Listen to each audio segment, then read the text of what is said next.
Skulptura Svaroga završena.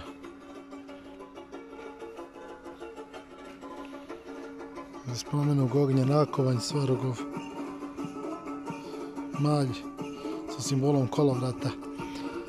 Drška će doći ovdje, ali je trenutno uklonjena zbog transporta. Sunce koje je iskovao ponovo Svarog na zimski solstici.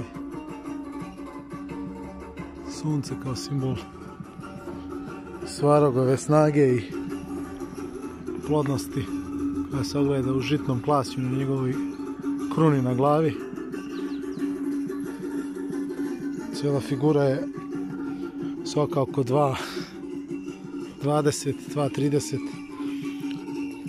Pozad ima plašt na kome je Svarogov simbol, Svarogov kvadrat u razbarenom plaštu.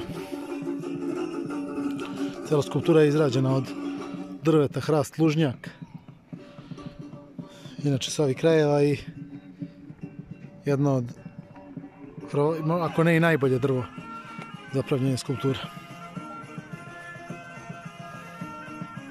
Slava rodu.